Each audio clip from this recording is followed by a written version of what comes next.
आगामी विधानसभा चुनाव को लेकर बिहार में सियासी पारा हाई है। लगातार मुलाकातों का दौर चल रहा है।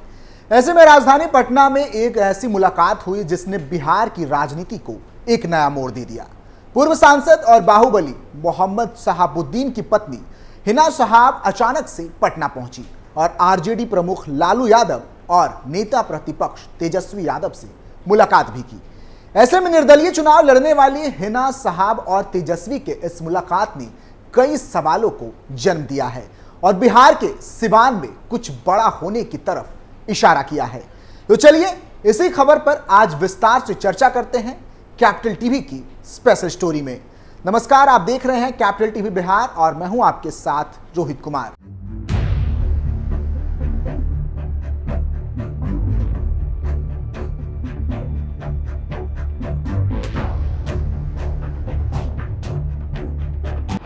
बाहुबली शहाबुद्दीन की पत्नी से लालू तेजस्वी ने की मुलाकात। सिवान की राजनीति में होने वाला है कुछ बड़ा। हिना शहाब से 1 घंटे तक हुई बातचीत। बाहुबली की पत्नी के लिए खुला लालू का दरवाजा। शहाबुद्दीन की पत्नी और लालू की मुलाकात ने सियासी पारा हाई कर दिया है। जानकारी के अनुसार हिना शहाब से लालू यादव और तेजस्वी यादव की यह मुलाकात राजद विधान पार्षद विनोद जायसवाल के आवास पर हुई। मुलाकात के दौरान लालू प्रसाद और तेजस्वी यादव ने हिना शहाब से अगले वर्ष होने वाले विधानसभा चुनाव को लेकर लंबी बातचीत की, जो लगभग 1 घंटे तक चली। इसमें ध्यान देने वाली बात यह है कि पिछले 3 लोकसभा चुनावों में हिना आरजेडी की उम्मीदवार रही, लेकिन इस बार के 2024 लोकसभा चुनाव में वो निर्दलीय चुनाव लड़ी। हालांकि इन सभी चुनावों में उन्हें हार का सामना करना पड़ा, लेकिन इस बार ऐसा क्या हुआ कि दोनों एक साथ नजर आ रहे हैं और आगामी विधानसभा चुनाव में एक साथ दिखने के कयास लगाए जा रहे हैं। और ऐसा क्यों है, चलिए कुछ समीकरणों के माध्यम से समझने की कोशिश करते हैं। भले ही हिना शहाब को अभी तक कोई जीत हासिल ना हुई हो, लेकिन शहाबुद्दीन के सिवान में जो पकड़ थी उसे हल्के में नहीं लेना चाहिए। इसके साथ ही सिवान की मुस्लिम वोट कभी भी खेला करने की ताकत रखती है और आरजेडी इस बात को अच्छे से समझती है। सिवान का जातीय समीकरण क्या है? सिवान में 2 संसदीय क्षेत्र है। इनमें एक है सिवान तो दूसरा है महाराजगंज। सिवान जिले में विधानसभा की 8 सीटें हैं। महाराजगंज संसदीय क्षेत्र में सिवान के 2 और सारण के 4 विधानसभा क्षेत्र आते हैं। सिवान संसदीय क्षेत्र के तहत आने वाली 8 विधानसभा सीटों में 2 पर भाजपा का कब्जा है तो 2 पर माकपा माले, 1 पर कांग्रेस और 3 पर राजद का, यानी 8 में से 6 पर अभी ईडी अलायंस महागठबंधन का कब्जा है।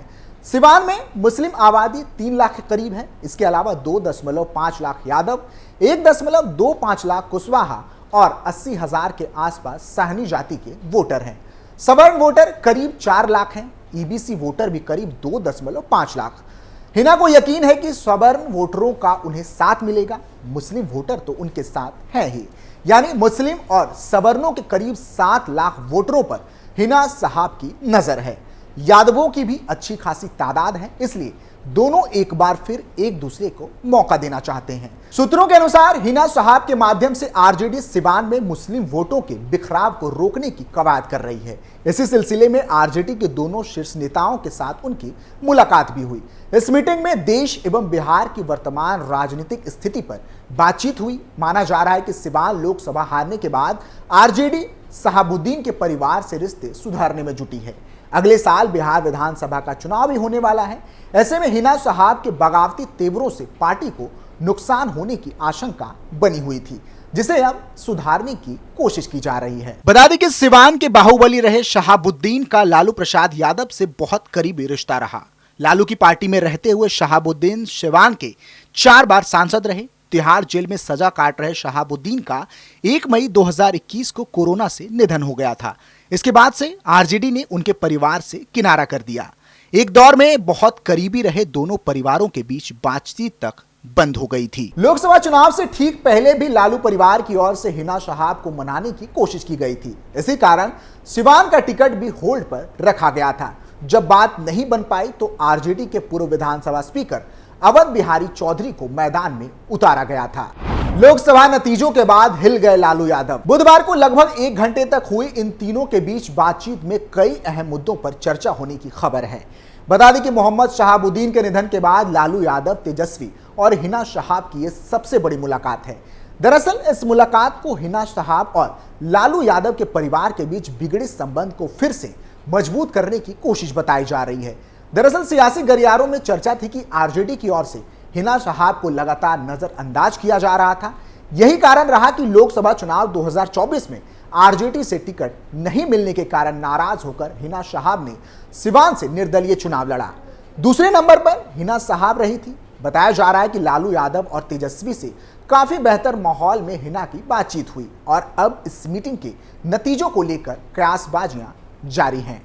हिना शहाब को लेकर अटकलें तेज। कहा जा रहा है कि हिना शहाब फिर से आरजेडी में शामिल हो सकती हैं। कयास ये भी लगाए जा रहे हैं कि आने वाले समय में हिना शहाब का बेटा ओसामा शहाब या बहू सिवान के रघुनाथपुर विधानसभा सीट से राजद की प्रत्याशी हो सकती हैं। वहीं हिना शहाब को लोकसभा भेजे जाने की भी अटकलें तेज हैं। हालांकि इस बात की किसी भी ओर से पुष्टि नहीं की गई है, लेकिन लालू यादव और तेजस्वी यादव की ओर से आरजेडी के लिए कोर्स करेक्शन के तौर पर देखा जा रहा है।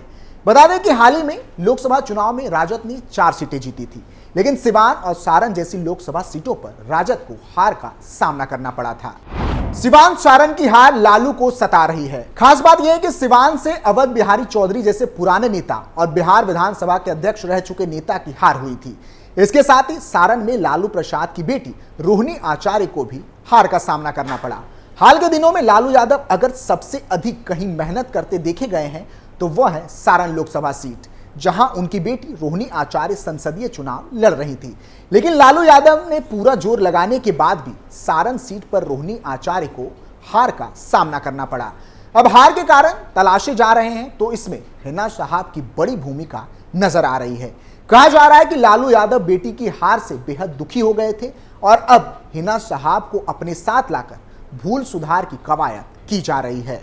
पीके भी बने लालू की परेशानी। इसके साथ ही राजनीति के जानकार यह भी बता रहे हैं कि लालू यादव इस बात से भी हिल गए हैं कि जन सुराज के संस्थापक प्रशांत किशोर भी लगातार एक अभियान चला रहे हैं, जिसमें मुसलमानों को राजद से अलग करने की योजना पर काम किया जा रहा है। जानकारी के अनुसार आगामी 2 अक्टूबर को प्रशांत किशोर नई पार्टी लेकर सामने आ रहे हैं और जन सुराज के जरिए विधानसभा चुनाव में पुरजोर तरीके से सामने लाने के प्रयास में हैं। उनका बड़ा टारगेट मुस्लिम वोट बैंक है, जो लालू प्रसाद की पार्टी राजद की MY फैक्टर में सबसे बड़ा चंक है। मुसलमानों के करीब 18% आबादी के वोटर्स के खिसकने की सूरत में राजद के लिए कठिन परेशानियां सामने आ सकती हैं। मुस्लिम यादव समीकरण में दिख रही दरार। वहीं प्रशांत किशोर खुले तौर पर कह चुके हैं कि राजद का बड़ा आधार माय यानी मुस्लिम यादव समीकरण है। ऐसे में अगर माय से मुस्लिम अलग हो जाए और उनके जन सुराज की ओर मुड़ जाए तो आगामी चुनाव में पीके की पार्टी के लिए बड़ी संभावनाएं बन सकती हैं।